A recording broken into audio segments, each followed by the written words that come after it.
Bienvenidas y bienvenidos a un nuevo capítulo del podcast de EO, la comunidad global de emprendedores, en su edición Madrid. En cada entrega vamos a buscar conocer a distintas personas del mundo del emprendedurismo con sus historias de vida y tratar de sacar aprendizajes que nos sirvan, como para aprender juntos. Mi nombre es Alan Deitch y ya sin más introducciones pasamos a agradecer al sponsor del día de hoy y empezar con el capítulo de nuestro invitado. Voz Continental. Si tienes tu propia empresa, importas o exportas mercancías desde España o en España, Voz Continental es la empresa de transporte marítimo y aéreo. Gestiona envíos regulares para pymes desde y hacia cualquier lugar del mundo que necesites. Si eres una persona ocupada y buscas una empresa de confianza que trate tus envíos de forma individualizada y a un precio competitivo, Voz Continental puede ayudarte. Tras 40 años de experiencia, Voz Continental es sinónimo de transporte profesional, personalizado y seguro. Tiene presencia en más de 100 países, siendo capaces de entender la idiosincrasia de cada región con el fin de ofrecer el servicio más personalizado y sencillo para el usuario. Así que, ya sabes, Voz Continental. Y bueno, y pasamos entonces al invitado del día de hoy.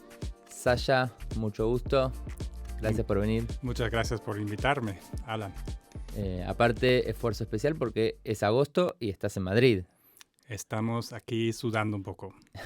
Sí, somos dos, bueno, más todo el equipo que también está acá con el calor. Bueno, muchísimas gracias por hacerte el tiempo de venir. Tengo un montón de cosas para preguntarte sobre un montón de cosas que fuiste haciendo durante tu vida. Si querés, empecemos por el principio. No sé... Mi nacimiento. Sí, no sé si te acordás algo de tu nacimiento. Bueno, yo nací en Alemania, en Heidelberg, ciudad muy bonita, universitaria, la universidad más antigua de Alemania. Y bueno, nací en una familia así bastante académica, ya con una madre ya bastante avanzada con sus ideas. Y muchas veces veo que tal como vive la gente hoy, pues las ideas ya existían en los años 70, ¿no? También la idea de la libertad y del rol de la mujer y todo esto, pues... y eso llevó también, de alguna manera, a que cuando tenía 6 años, mis padres se separaron. Bueno, los dos así muy ambiciosos, yendo por sus caminos, y bueno, eso fue como un poco el primer punto de inflexión en mi infancia. Y pues, pero mi madre supo siempre crear una familia. Básicamente ella se mudó con su hermana en una casa grande que compraron las dos. Y ahí crecimos en gran familia, con mis primos. Tengo un hermano y tengo 2 primos ahí. Y bueno, una infancia muy, muy bonita, la verdad. Mi madre llegó bueno, luego se casó otra vez. Pues Heidelberg era una ciudad, digamos, muy tranquila, muy protegida. Y donde la verdad es que hubo relativamente pocos problemas. Ahí la gente es bastante, no sé, económicamente es una clase bastante media alta. Y a mí de alguna manera siempre me atraía salir de ahí, la verdad. A mí me fascinaba cuando la gente venía de Berlín o de Hamburgo y, no sé, era un poco, básicamente contaban de la vida que yo consideraba que es la vida real, ¿no? En Heidelberg, pues se vive una vida bastante, digamos, donde una parte de la realidad no existe. Porque no hay problemas. No hay problemas, los problemas son que tu vecino tiene un coche más grande o cosas así, ¿no? Sí, hoy faltó la persona que limpia. Sí, exacto. Bueno, tampoco tan exagerado, ¿no? No es que nací en un ambiente así de abundancia, pero sí, digamos, bastante burgués. Claro. ¿No? Entonces, cuando yo cumplí 18 años y hice mi bachillerato, fue justo el momento en que en la Alemania del Este, pues se estaban removiendo las cosas y cuando yo cumplí 19 cayó el muro de Berlín. Y eso fue un momento clave para toda Alemania, para Europa, pero también para mí. Yo pensaba que estoy de repente vivo en la historia, ¿no? Cuando antes siempre pensaba que la historia era algo pasado, la guerra y todo esto, y de repente me sentí como parte de la historia y quería de alguna manera estar ahí donde surge la historia. Y ya antes había trabajado en el periódico del colegio y de alguna manera yo quería ser periodista, quería aprender básicamente para contar la historia. Claro. Para estar ahí donde surge y contar. Así que elegí estudiar periodismo y el mejor sitio para estudiar periodismo en Alemania en aquel momento era Hamburgo. Ahí están los grandes editoriales, los grandes medios, estaban antes de mudarse muchos a Berlín. Y entonces salí de Heidelberg, fui a Hamburgo a estudiar periodismo y durante los estudios ya empecé a trabajar, ¿no? Eso es bastante habitual en este tipo de estudios que realmente lo que cuenta es la experiencia, ¿no? Lo que pasa hoy en día en casi todo, en aquel momento, pero en periodismo realmente los estudios valían poco, valía lo que hacías. Claro, me imagino que también en esa época había debate sobre la línea editorial de los medios y cómo impactaban en la sociedad. Sí, bueno, eso era una cosa que académicamente tratamos mucho, ¿no? Todavía el periodista era una persona muy respetada y Se hablaba más de periodismo objetivo. sí, pues en Alemania, por ejemplo, las noticias a las 8, prime time en Alemania, eran como una especie de, no sé, hora de la verdad. La gente creía lo que se decía ahí era como la verdad oficial, pero también la gente lo creía y realmente era un periodismo bastante imparcial, bastante bien hecho. Pues entonces yo empecé a trabajar en la radio. Hicimos una radio de la universidad, creamos una radio independiente en Hamburgo junto con unos amigos y luego pues trabajé también en la radio comercial, siempre contando historias, ¿no? Lo que me gustaba más era no tanto la política, pero más bien las historias, la cultura y... Pero y también después empecé a trabajar en la televisión, hice unas prácticas en televisión pública y empecé a entrar en las noticias, pero noticias regionales, pero ya básicamente ya estaba bastante cerca de los acontecimientos. Pero con el tiempo me di cuenta que no solo quería contar de las cosas, pero también, ¿sabes? Yo siempre contaba cosas no sé, visitaba gente que hacía cosas interesantes y yo contaba de ello, pero nunca hacía. Claro. Y eso ya me molestó un poco y además me di cuenta que las noticias es un negocio pues muy poco creativo, ¿no? Tú vas, coges una cuota y luego pues tienes muy poco margen de meter algo, ¿no? A no ser que seas un periodista ya con mucha, digamos, con mucho... Con mucho renombre sí. o bien que te dediques más al análisis político que a... Exacto, entonces yo vi que es una cosa, no deja de ser bastante mecánico, ¿no?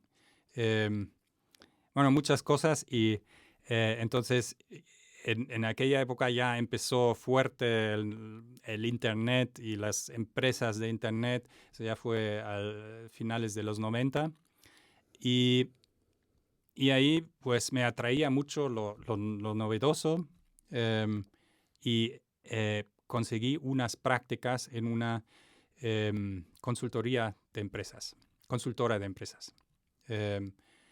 Como consultor, al principio para empresas de medios, para editoriales y básicamente ayudándoles en su búsqueda de su nueva razón de ser. Realmente era muy interesante porque los grandes medios y los grandes editoriales pues sabían que tenían que hacer algo, pero no sabían el qué. ¿Y por qué vos sabías que? De repente, mi juventud era un plus, ¿no? Nosotros éramos gente joven, sabiendo, yo en la universidad ya había utilizado email y ya Internet como herramienta académica y hicimos incluso un trabajo sobre cómo Internet puede empujar la democracia directa, un gran estudio en Estados Unidos. Ahí había gente muy ya avanzada. Partido Pirata vino después. ¿Cómo? Partido Pirata sueco y su influencia en Sí, Europa eso fue después. Mucho después, sí. Sí. No, pero ya se empezaba a hablar de esos temas. Como yo, bueno, aparte de periodismo, yo estudié también ciencias políticas, porque siempre el periodismo no lo puedes estudiar tú solo, ¿no? Tienes que tener una carrera aparte. Y en ciencias políticas ya tratamos mucho de cómo impactan los nuevos medios en la democracia. En aquel momento la gente tenía mucho entusiasmo y pensaba que esto iba a ser una revolución de democracia con participación directa, ¿no? Entonces yo tenía ya algo de conocimiento y el mero hecho de que éramos jóvenes nos daba prestigio frente a... Venía gente de Bertelsmann, por ejemplo, que era un gran cliente, es la segunda editorial más grande del mundo en aquella época también. Venía la gente en trajes y nosotros andábamos ya en aquella época pues en ropa deportiva. Sí. Entonces, y eso básicamente buscaban ellos, la gente joven, que les explicaba aquello, ¿no? Cómo funciona. Sí, yo siempre que veo alguna serie o lo que sea alemana sobre una startup o sobre la juventud en general, siempre es una vida bastante loca y con mucha presencia de la nocturnidad. ¿Así? Por lo menos es la fama global. Sí, bueno, yo entré en ese mundo y a mí me fascinaba, ¿no? Porque, bueno, por un lado teníamos como clientes grandes empresas, también Volkswagen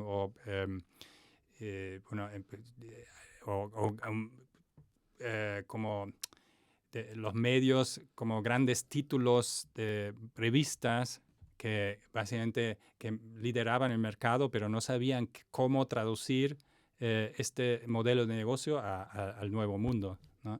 Era muy interesante, pero también teníamos startups formados ya con mucho capital y que buscaban básicamente consultoría, crecimiento y también equipo. Que eran una consultora en ese momento, entonces. Éramos una consultora digital. Se llama Icon Media Lab y el fundador era Johann Stahl von Holstein, un visionario sueco, que, bueno, la empresa era sueca y Suecia ya en ese momento era líder en temas digitales, ya mucho más avanzado que Alemania. Entonces, realmente estábamos en digamos, en el centro de la innovación. Eso me fascinaba y también, sí, había mucha vida nocturna, había muchísimo trabajo, viajes por toda Europa y digamos, conociendo gente muy interesante de aquella época. Y caían en la locura de las .com, de gastar. Sí, por ejemplo, tuvimos como un cliente, la empresa Boo.com. Y no sé, si a ti a lo mejor no te suena, nada, pero Boo.com es uno de de las empresas icónicas de la primera ola de empresas.com y una de las primeras que se cae. Claro. Era una de estas empresas, bueno, fundada por una modelo y también un celebrity americano. Y no, un sueco y una modelo sueca y un celebrity americano que básicamente les inflaban de capital, de dinero.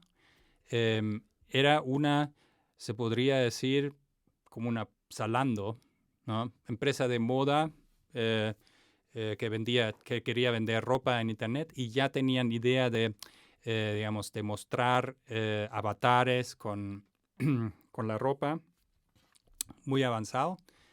Y sobre todo la chica, pues era un pop star que viajaba por el mundo siempre en private jet y cantaba la historia. Era realmente glamuroso. Obviamente abriendo sedes en todo el mundo a la vez, crecimiento rápido y una caída catastrófica, ¿no? De un día para otro. Y realmente Boo.com era una de las empresas que provocaba luego la caída en cadena. Claro. ¿Por qué falló Boo.com? Porque estaban muy por delante de su tiempo. La banda ancha no daba para imágenes, para mover. Y estaban todas las ideas que desarrollábamos en aquel momento, la mayoría se realizó mucho después, ¿no? Con más banda ancha, con un mercado más receptivo, pero bueno. Sí, también salteando muchísimos años por delante, supongo que también haber estado en esa burbuja y haber visto cómo la idea indicada, que no está ejecutada en el momento indicado y que además es una máquina de tirar plata, termina muchas veces perjudicando, ¿no? Como que creo que ya lo repetimos un poco con los invitados anteriores, pero tener una idea en sí no vale nada porque depende del momento, depende de la forma. Sí, bueno, ahí aprendí muchísimo sobre cómo no se deben hacer las cosas, ¿no? Porque otro proyecto mío, realmente mi primer proyecto propio que yo tenía cierta responsabilidad, era letsbuyit.com. También empresa Que un Amazon. en aquel momento famosísima, también de capital sueco, creciendo muy rápido por toda Europa, también estaban aquí en España, y era como una especie de, la idea inicial era una especie de subasta inversa, ¿ok? Era como cuanto más sea, o como una compra colectiva. Cuanto más seamos, más bajo el precio. Claro. ¿Ok? Y hacían locuras, como por ejemplo una gran campaña era árboles de Navidad. Entonces, ofrecían árboles de Navidad a un precio ridículo porque ya éramos 10,000 que querían comprar y básicamente tú veías cuánta gente son y bajaba el precio. Y teníamos que... tú sabes, Navidad, eso es un día en todo el mundo el mismo, ¿no? Entonces, Sí. había que enviar árboles de Navidad en el mismo día, ¿no? A decenas de miles de personas en un mundo donde no existía una logística como hoy. Era terrible, terrible. La otra cosa que me acuerdo es, crecíamos tan rápido que, por ejemplo, en Alemania abrimos 2 filiales en el mismo día. Y entonces en aquel momento había que hacer una rueda de prensa, invitar a todos los medios. Y hacíamos una rueda de prensa en Múnich por la mañana para luego coger el avión, ir a Berlín y hacer otra rueda de prensa en Berlín por la tarde, porque abríamos 2 filiales en el mismo día. Claro. Una cosa completamente, desmesurada. Y bueno, todo aquello acabó con la misma crisis.com, ¿no? Que ya no había capital para este tipo de crecimiento. Y curiosamente luego, ahora estoy saltando, compré aquí los muebles de letsbuyit.com para mi nueva empresa aquí en España, ¿no? Los primeros muebles que yo adquirí aquí eran de aquella empresa liquidando. Claro, no es que hiciste una compra colectiva de los muebles, sino literalmente de esa empresa porque ya estaba Sí, compré sus muebles. fundiendo. Sí. Bueno, pero también era la época de Gold Rush, ¿no? Todo el mundo pensaba, hay que hacer una startup. Sí.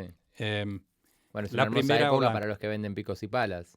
Sí, la primera ola, estamos hablando de los años 2000-2001, ¿ok?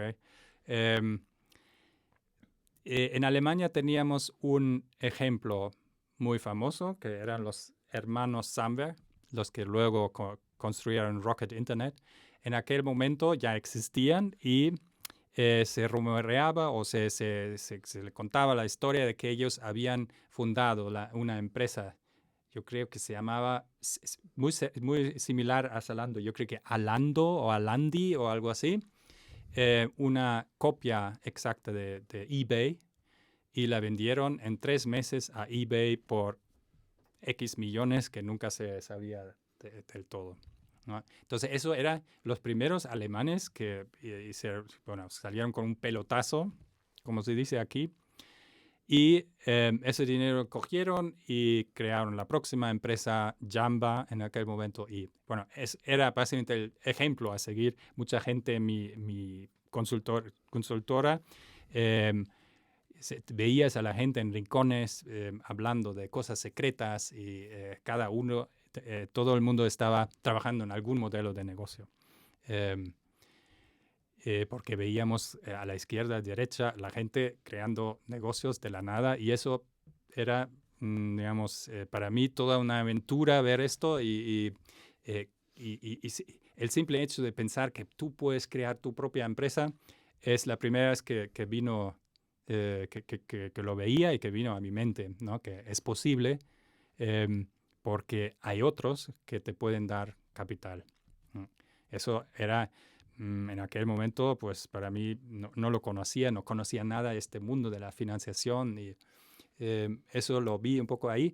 Y unos colegas míos con los que he trabajado en proyecto también para una empresa sueca, la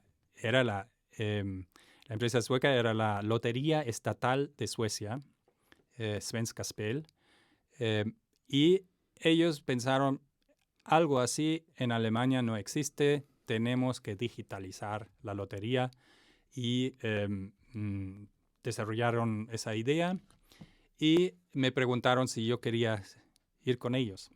¿Eso no depende de regulaciones estatales? Sí, depende de regulaciones. Y No es que cualquiera dice, voy a hacer mi propia lotería. no, era muy difícil y había que hablar con el Estado o presionar o ir por otras vías grises.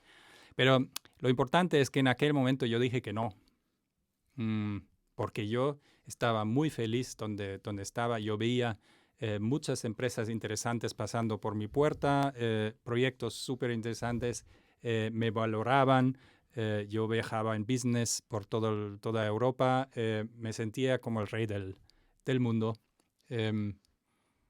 No veía que esto podría acabarse muy pronto. Claro.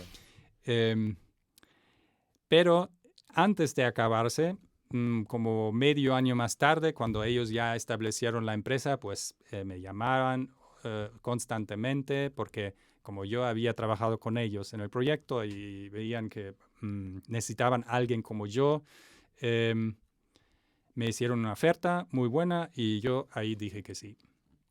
Salí con ellos y yo creo que literalmente 3 meses más tarde estalló la burbuja y todo se vino para abajo. Y la empresa sueca, la consultora, con todo esto que también tenía participaciones en startups y el fundador estaba también, bueno, la empresa también era una empresa que producía pérdidas,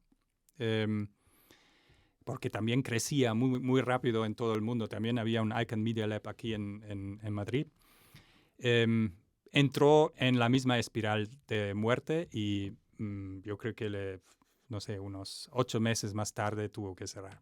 Entonces, tuve suerte y salí a tiempo.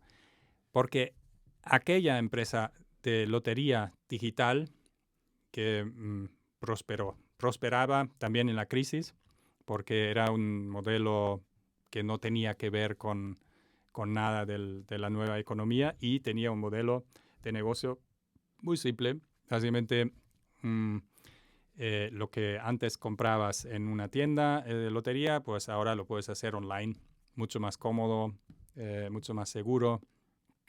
Y conseguíamos con el tiempo convencer a estados, porque en Alemania la lotería es federal, entonces podíamos hablar con varios estados y básicamente generar una especie de competencia entre ellos, y algunos cogieron nuestros tickets. Claro.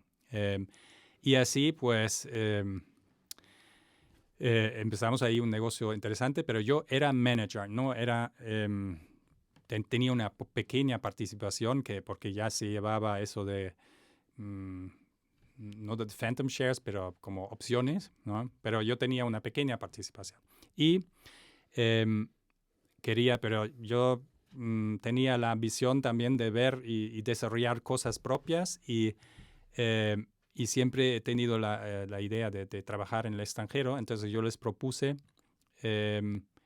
abrir una filial en España, porque yo hablaba castellano, yo me gustaba España, yo quería salir y me parecía una aventura, ¿no? Claro. Estudié un poco el mercado y el mercado español en términos de regulación de este espacio de lotería era parecido al alemán, y entonces yo les propuse eso. Y me costó bastante porque ya tenían miedo justo por la crisis y tal. Pero por el otro lado, ellos querían salir a bolsa y de alguna manera, pues eso era parte de una muy bonita historia de bolsa que no solo lo puedes hacer en Alemania, pero también en otro mercado. Entonces, me dieron un presupuesto moderado, un salario, y me dijeron, vete a España y busca fortuna, básicamente, ¿no? Muy poco... pero te seguían pagando. Sí, me seguían pagando ahí. Sí, yo tenía un salario y tenía un presupuesto y teníamos un plan de desarrollo. Pero unos 4 meses más tarde que de aterrizar en España y ya habiendo movido todo para empezar, hubo el atentado de los Twin Towers, el 11S, y eso hizo que aún más, básicamente el mercado hubo mucho miedo en el mercado y los fundadores de la empresa donde yo trabajaba pues tenían mucho miedo y me cortaron básicamente todo el presupuesto. Claro. Y dijeron, bueno, ya que estás ahí, puedes seguir indagando, investigando, no sé qué, pero no gastes nada. ¿Okay? Yo tenía una oficina, digamos, subalquilada en una empresa también startup alemana, que a su vez estaba igual liquidando. Todo el mundo tenía como la baja moral y de todo el mundo pensaba que esto se iba a acabar, que vamos a quedarnos sin trabajo y esto del .com está terminado, ¿no? Y porque lo dijiste antes, lo de la desventaja a veces de tener mucho dinero, es ahí donde yo aprendí la ventaja de no tener dinero y donde yo también básicamente aprendí el método Lean Startup.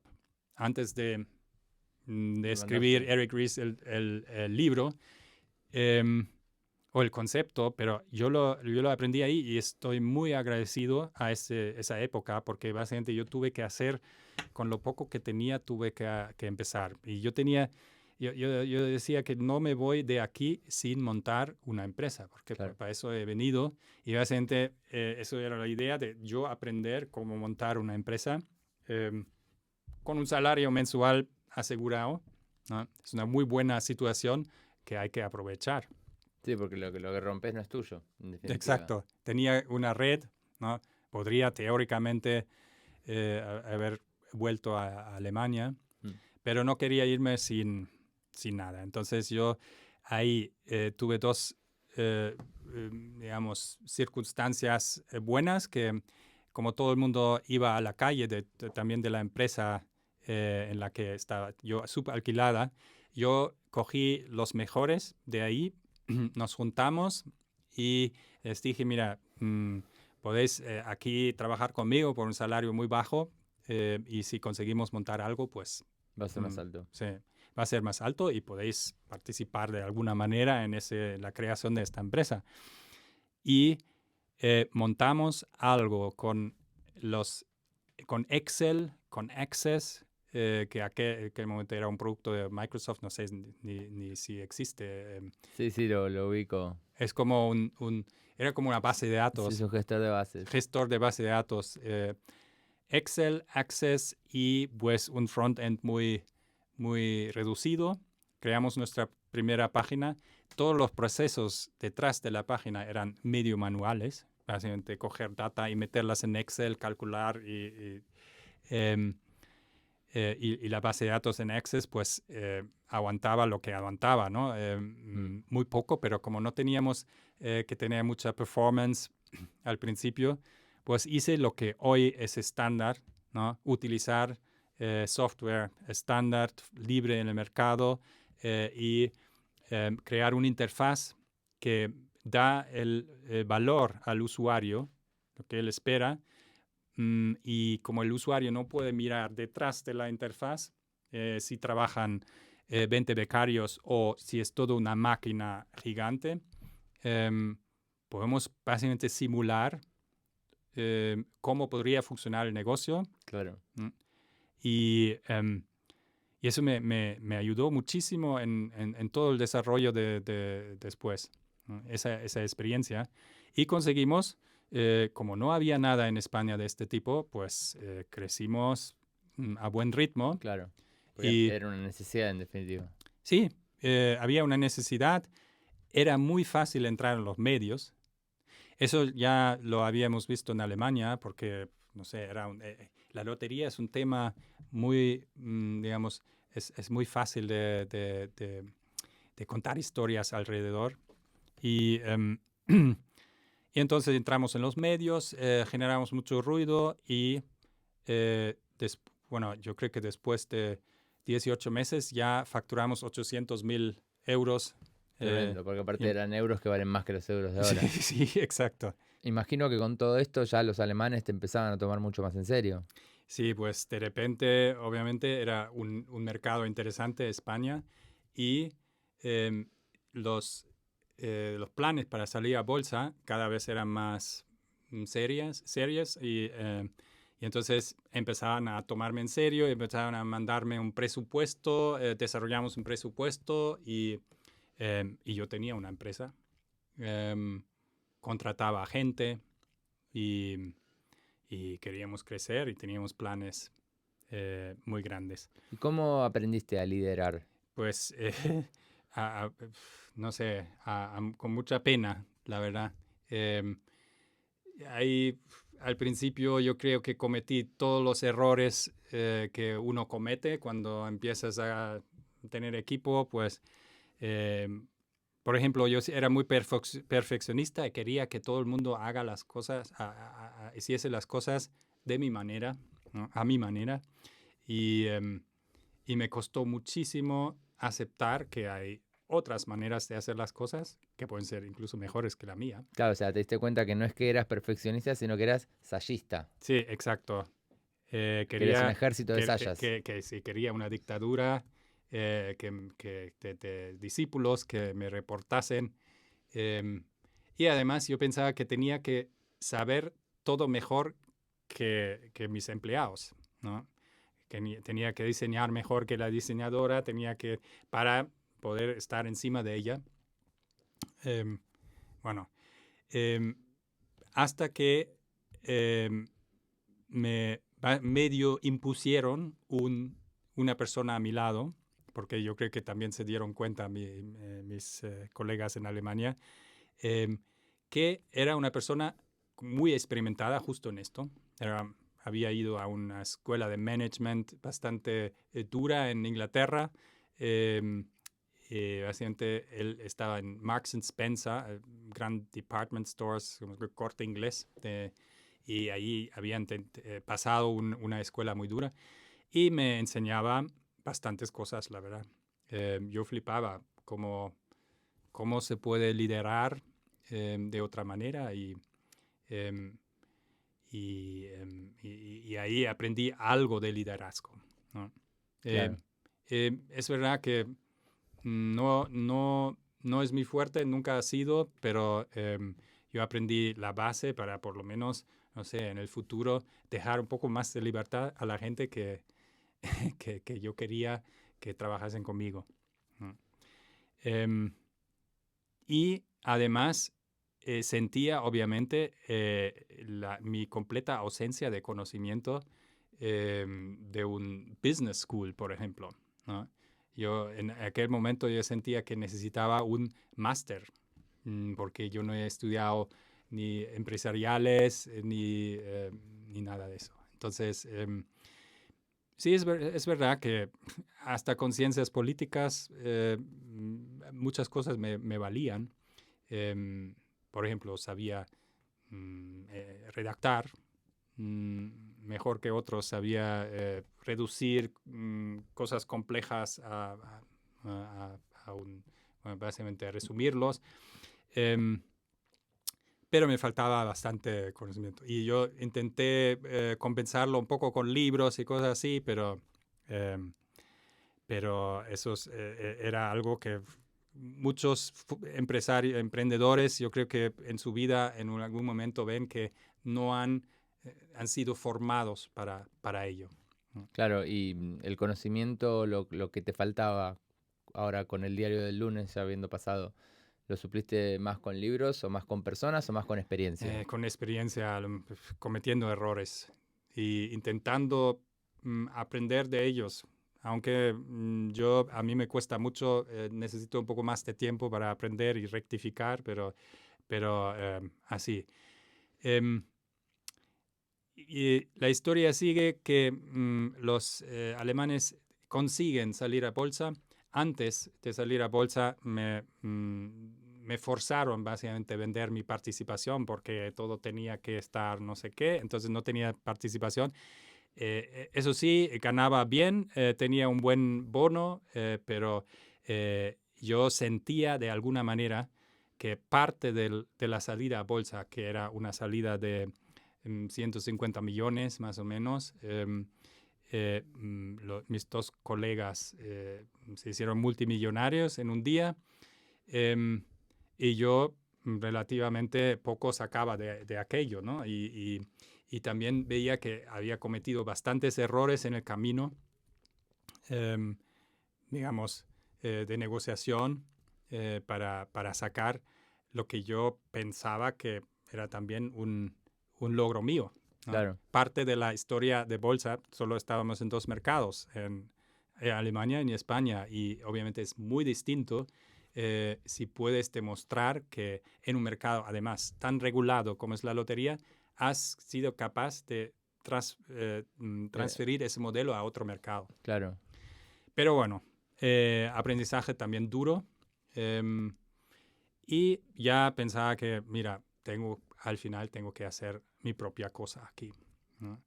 Y junto con aquella persona que me impusieron como socio o básicamente como co-manager, desarrollábamos ya la idea de hacer algo propio. Y después de 4 años con ellos, pues salimos negociado bastante bien, una salida bastante friendly y seguimos siendo amigos hasta hoy. Pero nosotros montamos una empresa en el mismo espacio. Básicamente la idea era hacer un negocio B2B de lotería, porque veíamos una oportunidad. En aquel momento todos los portales querían como vender lotería también. Entonces nos dirigimos a El Corte Inglés, a El País, al Pero ahí Mundo. ya te quedaste en España, nunca pensaste Sí. en volver a Alemania. No, me quedé en España porque veía que había mucha oportunidad en España. En aquel momento el mercado español no estaba muy desarrollado, no existía Amazon en España hasta mucho después. Claro, pero en tu lógica de querer hacer historia o creer lo que sea en tu cabeza, estar en donde las cosas pasan. ¿No era más Alemania o Sí, Reino Unido o Estados Unidos? es verdad, pero yo veía que en Alemania había muy buena gente en la calle porque era digamos, también un momento de crisis también para Alemania. Em, y en España había mucho que hacer. Claro. ¿Okay? Estaba todo por hacer. Entonces yo veía que esto es un mercado bueno para mí. Aparte, era tu manera de apalancarte ya con los contactos, el know-how de una industria específica, de un país específico. Sí, esa era la idea. Tenía un poco de capital porque me habían pagado una indemnización. Tenía conocimiento, tenía network y tenía un modelo de negocio que sabía más o menos cómo funciona. Una forma de emprender no tan arriesgada, diría yo. Obviamente buscamos financiación porque no queríamos hacer no queríamos pasar por esta fase de hacerlo todo desde cero. Y teníamos unos planes bastante ambiciosos, ¿no? Buscamos financiación. Por primera vez era yo el protagonista. Yo había participado en, digamos, roadshow de mis colegas en Alemania, pero esta vez, pues, algo había aprendido de cómo se vende una empresa. Y yo me acuerdo, pues, la primera vez nos salía fatal. Ni nos respondían días después con feedback. Era una cosa bastante dolorosa. ¿Y en esta época ya estamos en qué año? Estamos ya en el año 2005. Ok, entonces también era mandar mails. Sí. Y si no te respondían, no te respondían. Exacto, pero conseguíamos alguna visita y aunque hayamos visitado y presentado durante una hora, pues nada de feedback. Y era muy, muy difícil, muy doloroso, pero yo tenía algunos contactos en Alemania todavía en la industria. Entonces conseguíamos un inversor industrial al final, una empresa que quería, que se movía justo en ese espacio y que quería expandir. Y entonces accedieron a invertir 1,5 millones. Y mucha plata. Mucha plata en aquel momento. ¿Era SID? O sea, ¿todavía era con el PowerPoint nada más o tenían algo más avanzado? No, teníamos nada, solo nuestra experiencia, nuestro nombre, la demostración de que lo habíamos hecho y poco más. Espectacular. No, sí. No, eso realmente fue un golpe de suerte porque coincidían los intereses. Entonces invirtieron 1,5 millones y otro 1,5 millones en especie, básicamente en desarrollo técnico. Claro. ¿Okay? Buscábamos a alguien porque la plataforma de lotería es bastante compleja. Claro, pero vos podés armar tu propia lotería y vendérsela a los distintos espacios, o la lotería no es potestad La lotería siempre del es la Estado. lotería estatal. Sí. Solo somos una distribuidora. ¿Y entonces qué tecnología necesitabas para eso? Necesitabas una plataforma. Ten en cuenta que la lotería estatal no tenía plataforma digital en aquel momento.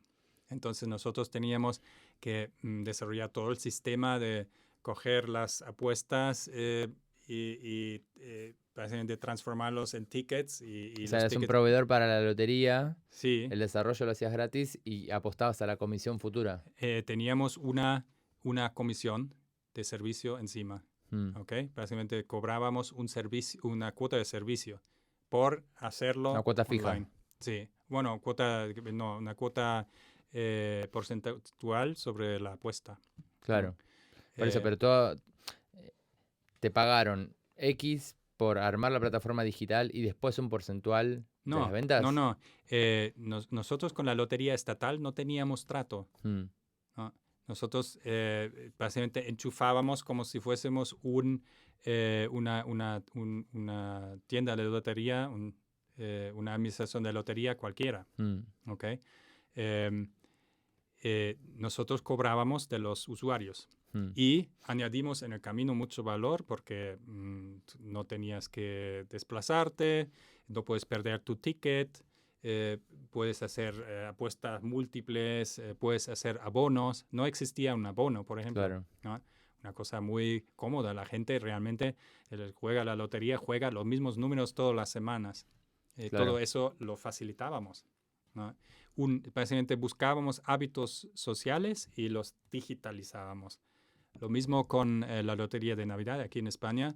Sí, es las enorme. peñas, el compartir décimos, todo eso lo tradujimos a lo digital y lo hicimos mucho más amigable, mucho más divertido.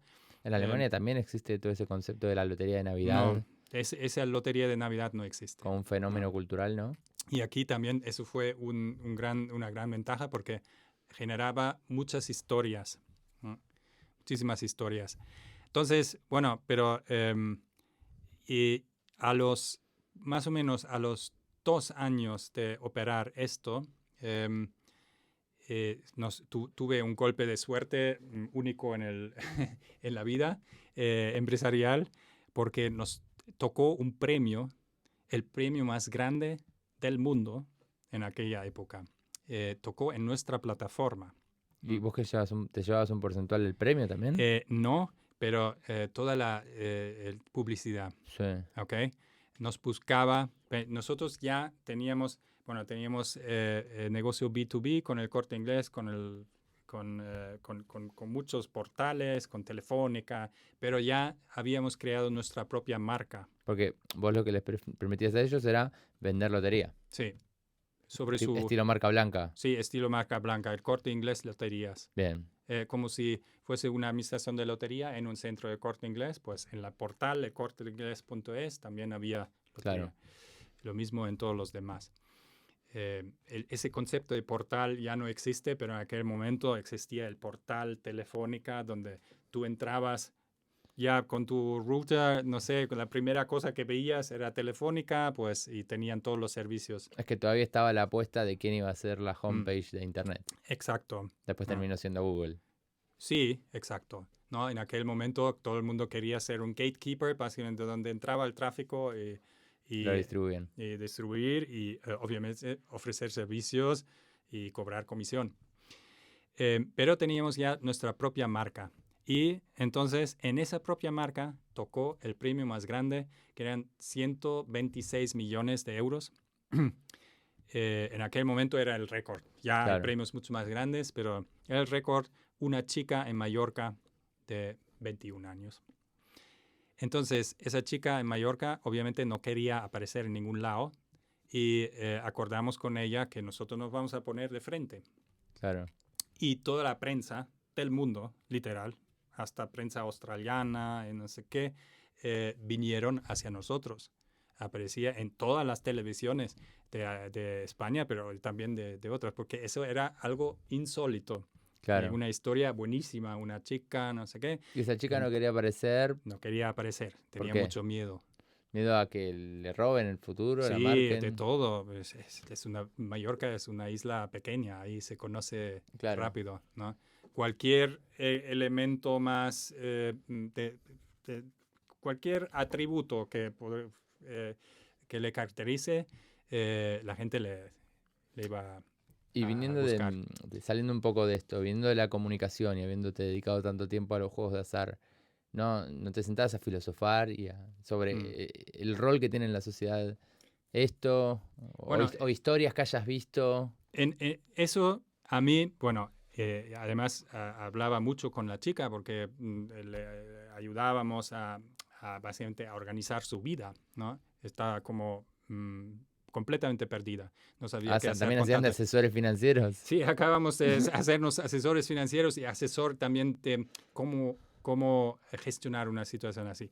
Y obviamente eso me dio a pensar mucho. De repente el dinero ya no tenía ninguna importancia. Era para ella. Sí, para ella, pero solo imaginarse que tú podrías comprar Ronaldo o podrías comprar un equipo de fútbol o lo que sea, básicamente todo es posible y eso además de un día para otro sin ningún mérito, ¿no? Sí. Una cosa que los ganadores de lotería y en mi vida conocí a muchos porque nosotros llegamos a vender tanta lotería que básicamente tocaba a cada rato.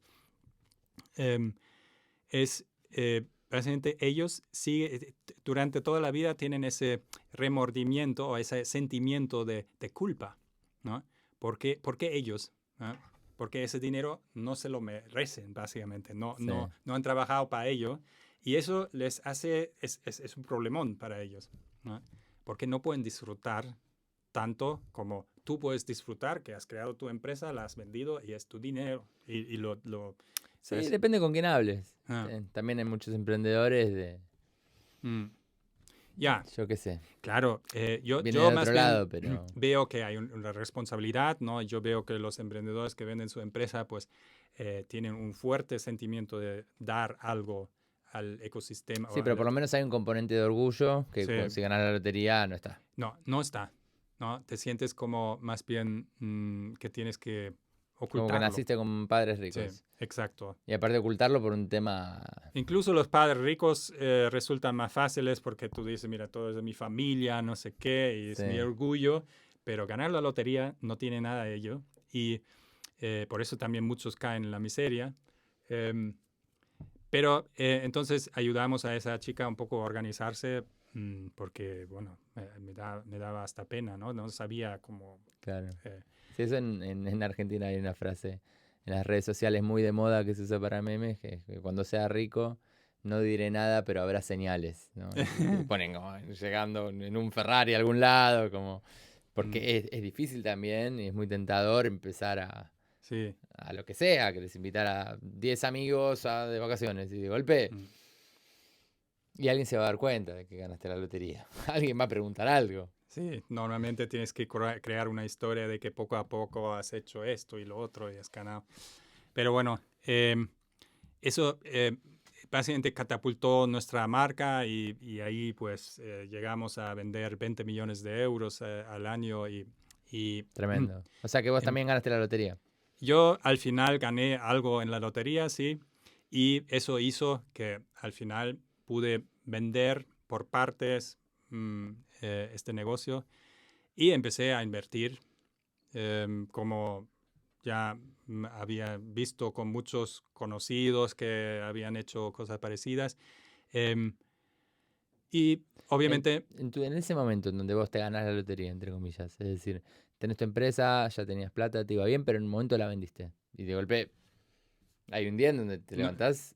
No, en ese momento no vendí mucho más tarde, como 8 años más tarde.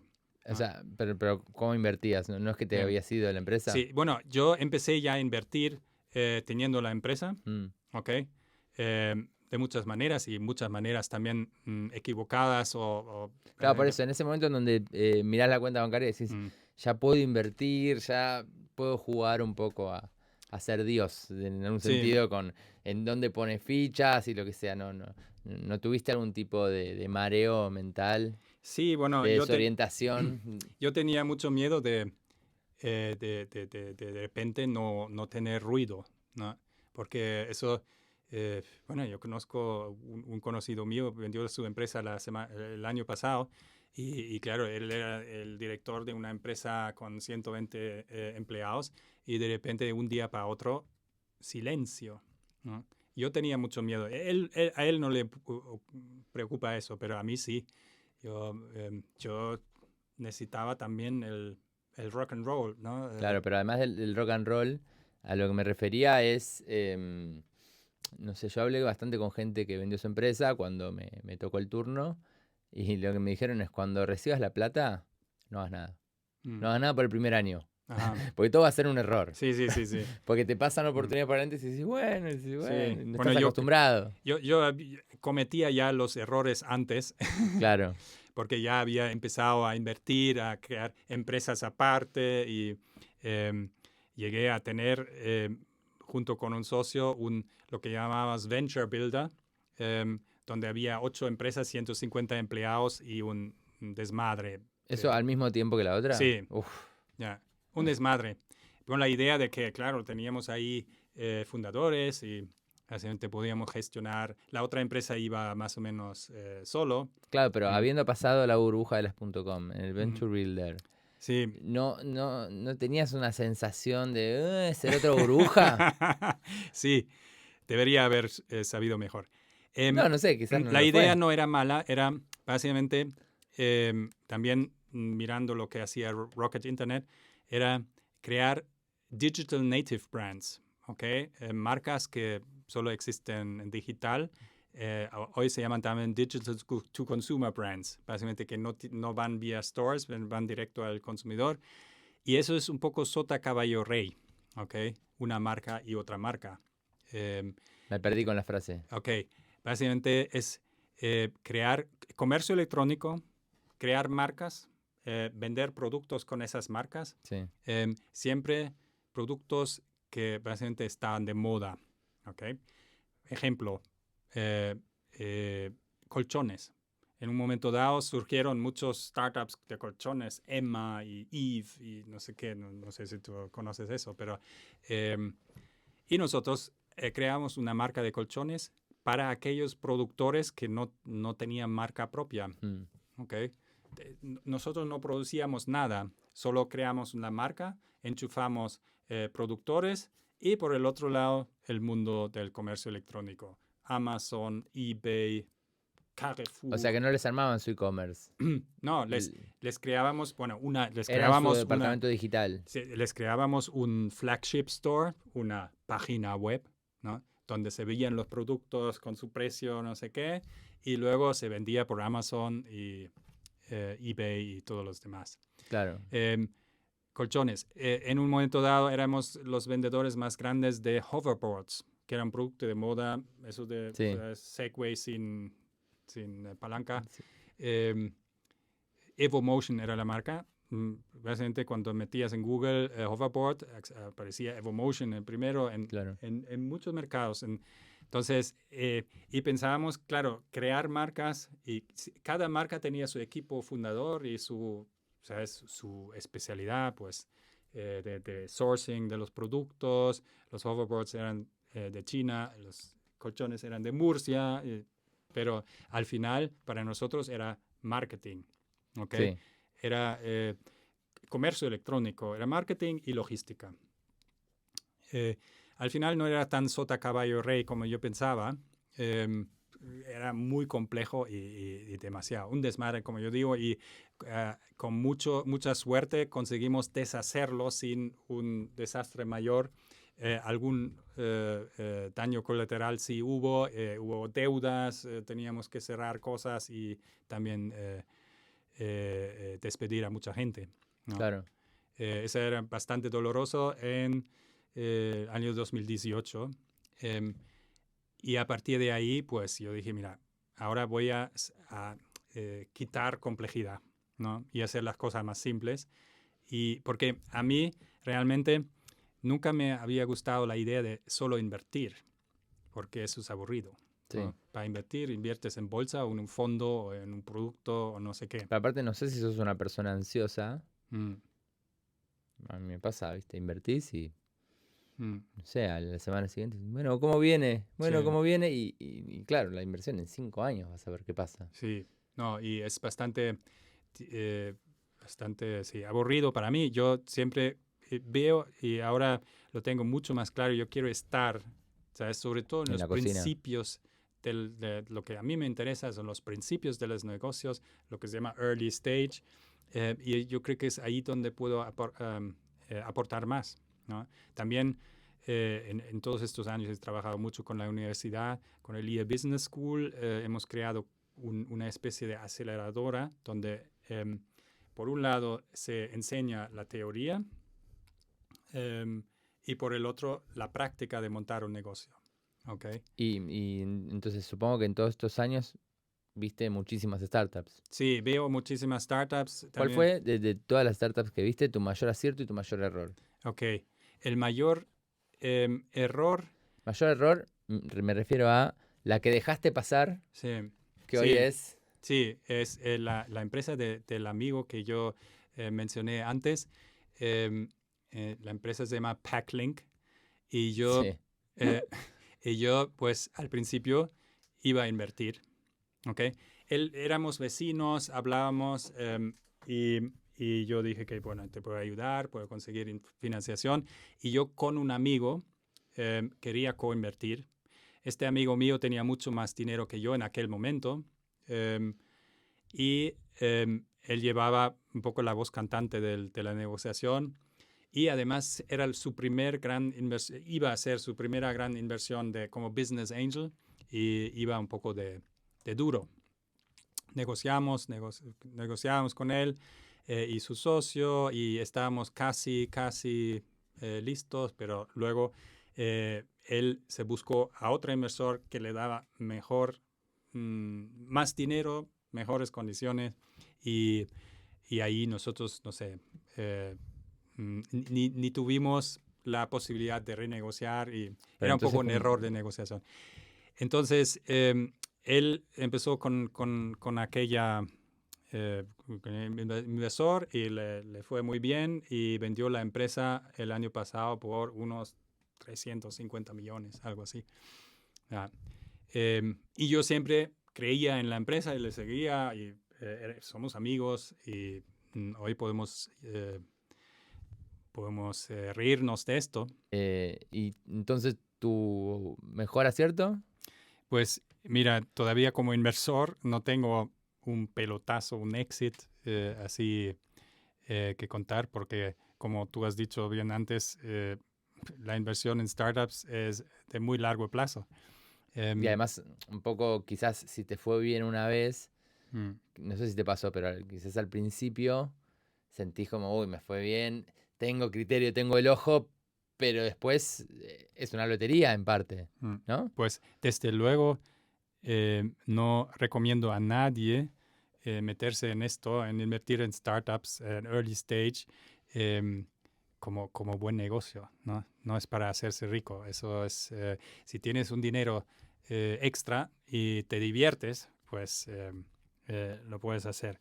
Pues yo me divierto más con aquellas empresas donde yo realmente empiezo a trabajar también como consultor, típicamente como advisor to the management, ¿no? Básicamente yo intento estar muy cerca de los fundadores y así vivir un poco ese tiempo que más me interesa, pues las fases tempranas de una startup. ¿Y qué pasa en ese camino como advisor si empezás a darle consejos a una startup y te das cuenta que no te da pelota? Pues intento obviamente meterme cuando veo que hay negocio, ¿okay? Que ya hay lo que se llama tracción, ¿no? Claro, Ya pero veo que... ellos no. Ves que hay tracción, pero que si te hicieran caso Mm, habría más tracción. Vos fuiste mm, founder, ahora estás haciendo más que invertir porque estás mm. haciendo advice, pero no sos founder tampoco. Entonces, ¿cómo haces con los límites? Mi selección de las startups es sobre todo ver si hay alguna química con el fundador y sobre todo si el fundador realmente valora mi aportación. Claro. ¿Ok? Eso lo tengo que intentar averiguar antes de invertir. Eso es y ahí yo creo que he avanzado un poco. Ahora acierto un poco más en ese aspecto, donde yo veo primero que hay una especie de, digamos, de complemento, que yo soy complementario a los skills del fundador, que él obviamente le falta alguna área y que es consciente de ello y que valora mi aportación. Eso es lo principal. Y ahí es donde yo empiezo a invertir y a meterme, digamos, a veces más, a veces menos, puntualmente mucho y me divierto en el camino. Entonces puede ser abrir un mercado. El año pasado yo abrí un mercado británico para una de las startups donde estoy invertido. Eso me gustó mucho y era un poco como tú comentas también, pues otra vez meter la mano y hacer un trabajo real en la calle, ¿no? Porque ¿qué eras el representante comercial de ellos de golpe? No, yo era incluso, me presentaba como el Managing Director UK, ¿no? Y hacía partnerships, hacía, y básicamente desarrollando el mercado. Em, eh, Otro caso, pues hice scale-up de un proceso de venta, ¿okay? Un proceso de venta B2B que está, digamos, solo funcionaba a base de contratar más vendedores, y yo ayudé a digitalizarlo mucho más, a implementar herramientas y a hacer que sea exponencial el crecimiento de ventas y no solo a base de contratación, o cosas así. Claro. Me divierten. Pero hay algunas startups que yo creo que tienen mucho potencial y ya han pasado 2 o 3 rondas de inversión, pero ningún pelotazo. Donde más orgulloso ahora me siento es la empresa de mi mujer, que ella ha creado una empresa hace 3 años, y ahí pues obviamente me he metido como medio inversor, intentando estar muy en un segundo perfil, porque ella realmente es bastante capaz de levantar esa empresa ella sola, pero necesitaba, digamos, esa parte de experiencia, y siempre digamos, tenemos una especie de coaching, ¿no? En cierto, cuando ella lo requiere, cuando ella... Y eso Claro, ¿no te funciona pasa bastante que bien. de golpe hay demasiada confianza? Sí, no es fácil con la pareja. Por eso yo siempre intento, digamos, forzarme a empoderar, ¿no? Nunca a dar consejos.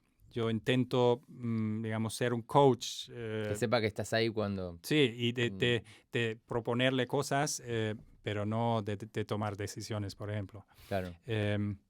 Hasta ahora me funciona bastante bien. La empresa prospera, y eso me gusta mucho.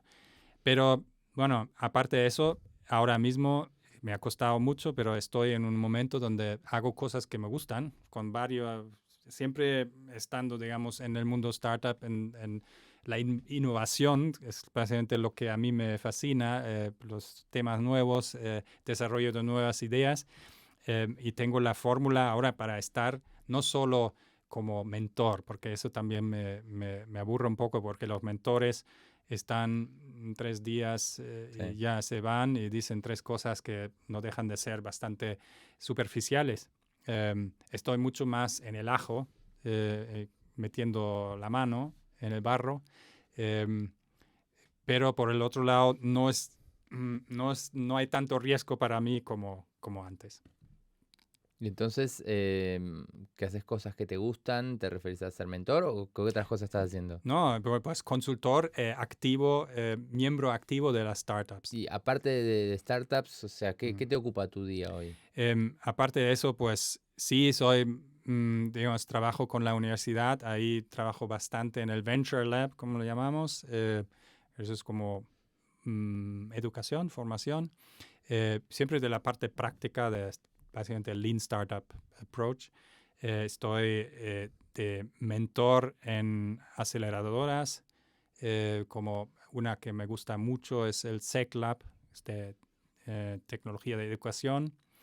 Es un sector también que me interesa mucho. Y pues estoy mucho en ferias, en concursos, startups y eventos. ¿No te tentás de vez en cuando a decir, bueno, vuelvo a emprender? Sí. Todo el tiempo estoy pensando que llegará el momento que me meto. Y siempre también estoy viendo las startups donde yo estoy invertido, cuál es el momento para simplemente meterme y actuar de cofundador. Claro. ¿No? No, está buenísimo lo que contás y me parece también que se ve como un ida y vuelta constante en el cual sos fundador y salís y querés hacer algo que sea menos exigencia, pero ahora es demasiado poco, entonces ahora querés un poco más de exigencia, como tratando de encontrar el balance. ¿Trabajás las 24 horas? No, yo trabajo mucho menos que antes. Tengo 2 hijas, dedico tiempo a ellas, y además tengo una hija que tenía un problema de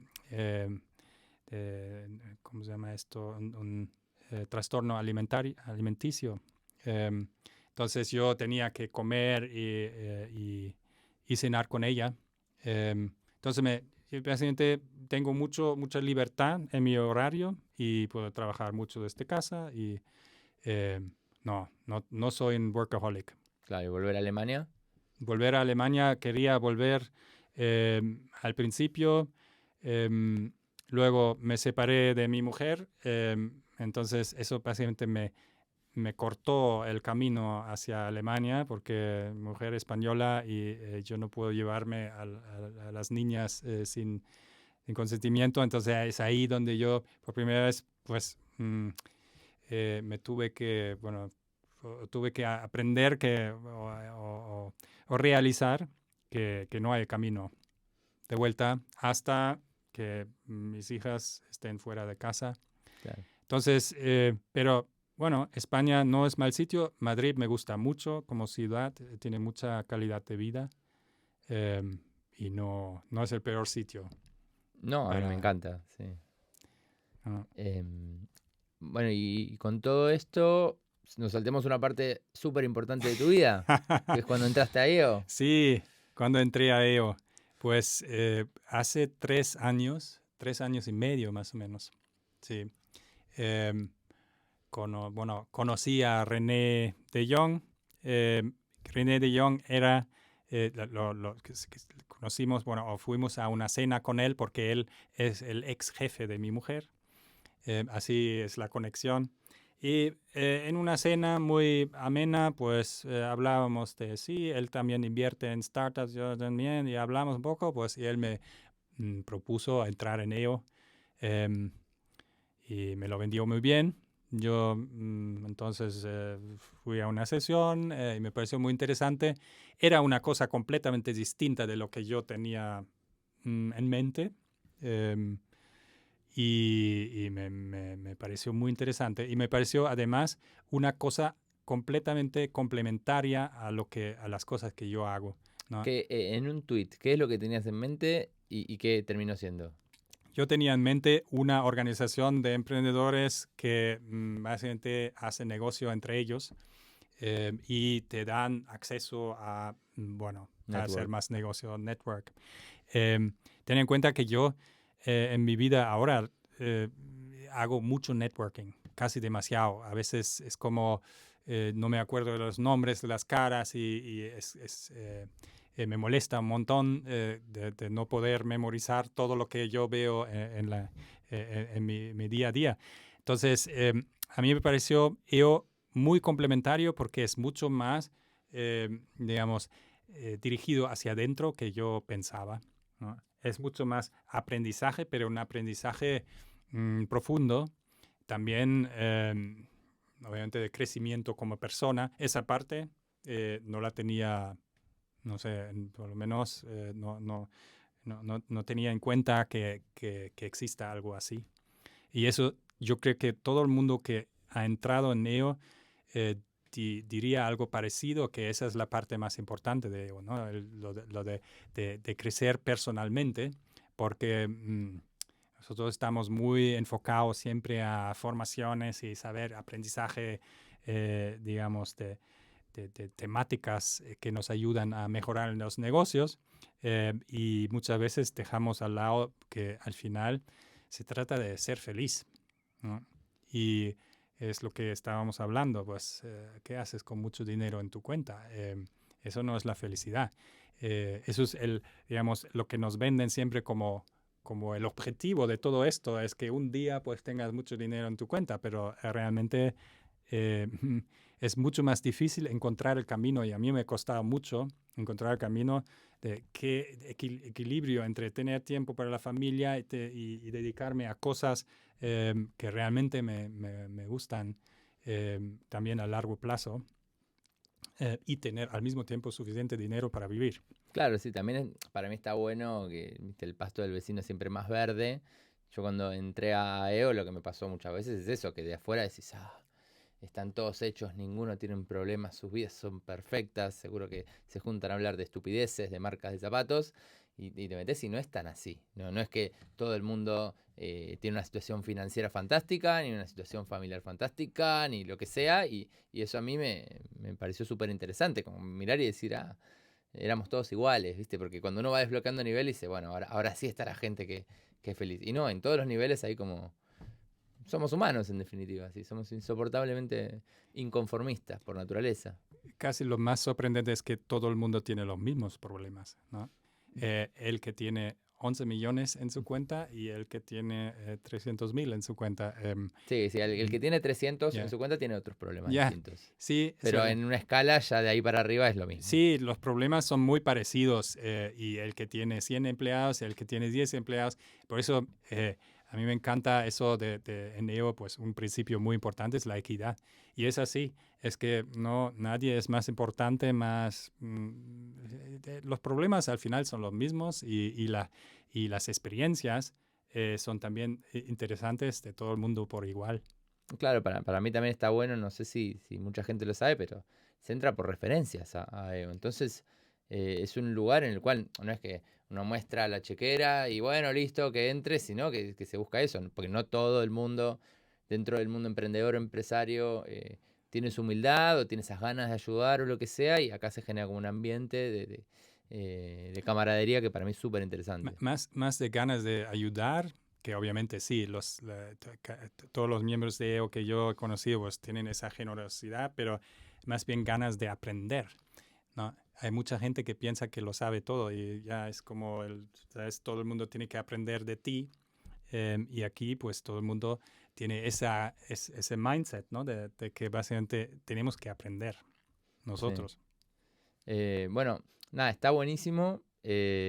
Muchas gracias por venir y a contar tu vida. Espero que a algunos de los emprendedores que están mirando les sirva tu historia, que a algunos de los miembros actuales de EO o que están pensando en entrar también les sirva como para aprender un poco más. ¿Te divertiste? ¿Lo disfrutaste? Sí, un placer. Me disfruto mucho contigo.